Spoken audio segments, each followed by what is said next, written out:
आज मैं आप लोगों को एक ऐसी कहानी बताऊंगा जिसे सुनने के बाद आप अपने ही काम को करने के लिए कभी बहाने नहीं बनाओगे। एक ऐसी कहानी जिससे आप अपने आलसपन को दूर कर सकोगे। तो चलिए शुरू करते हैं। किसी गांव में एक आलसी आदमी रहता था। वह कुछ काम धाम नहीं करता था, बस दिन भर निठल्ला बैठकर सोचता रहता कि किस तरह कुछ खाने को मिल जाए। एक दिन वह यूं ही घूमते घूमते एक आम के बाग में पहुंच गया। वहां रसीले आमों से लदे कई पेड़ थे। रसीले आम देख उसके मुंह में पानी आ गया और आम तोड़ने वह एक पेड़ पर चढ़ गया। लेकिन जैसे ही वह पेड़ पर चढ़ा, बाग का मालिक वहां आ पहुंचा। बाग के मालिक को देख आलसी आदमी डर गया और जैसे तैसे पेड़ से उतरकर वहां से भाग खड़ा हुआ। भागते भागते वह गांव से बाहर स्थित जंगल में जा पहुंचा। वह बुरी तरह से थक गया था, इसलिए एक पेड़ के नीचे बैठकर आराम करने लगा। तभी अचानक उसकी नजर एक लोमड़ी पर पड़ी। उस लोमड़ी की एक टांग टूटी हुई थी और वह लंगड़ा कर चल रही थी। लोमड़ी को देख आलसी आदमी यह सोचने लगा कि ऐसी हालत में भी इस जंगली जानवरों से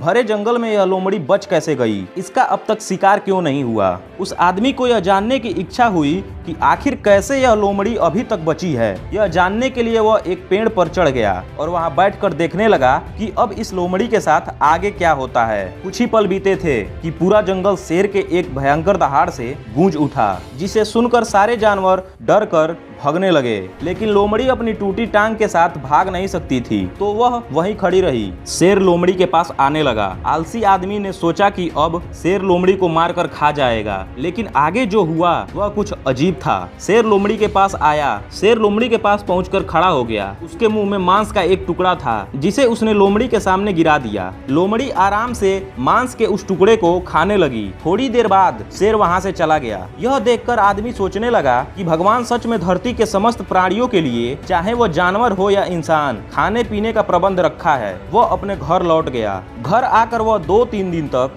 बिस्तर पर लेटकर प्रतीक्षा करने लगा कि जैसे भगवान ने शेर के द्वारा लोमड़ी के लिए भोजन भिजवाया था, वैसे ही उसके लिए भी कोई ना कोई खाने पीने का सामान ले आएगा। लेकिन ऐसा कुछ नहीं हुआ। भूख से उसकी हालत खराब होने लगी। आखिरकार उसे घर से बाहर निकलना ही पड़ा। घर के बाहर उसे एक पेड़ के नीचे बैठे हुए बाबा दिखाई पड़े। वह उनके पास गया और जंगल का सारा कहानी सुनाते हुए वह बोला, बाबा जी, भगवान मेरे साथ ऐसा क्यों कर रहे हैं? उनके पास जानवरों के लिए भोजन का प्रबंध है, लेकिन इंसानों के लिए नहीं। बाबा जी ने उत्तर दिया, बेटा ऐसी बात नहीं है। भगवान के पास सारे प्रबंध हैं, दूसरों की तरह तुम्हारे लिए भी। लेकिन बात यह है कि वो तुम्हें लोमड़ी नहीं बल्कि एक शेर बनाना चाहते हैं। दोस्तों, इस कहानी से हमें यह शिक्षा मिलती है कि हम सबके अंदर क्षमताओं का असीम भंडार है, बस अपनी अज्ञानता अनुसार हम उन्हें पहचान नहीं पाते और स्वयं को कमजोर समझकर दूसरों की सहायता का प्रतीक्षा करते रहते हैं। आप अपने स्वयं की क्षमता को पहचानिए, दूसरों की सहायता की प्रतीक्षा मत करिए। इतने सक्षम बनिए कि आप दूसरों की सहायता कर सकें। दोस्तों,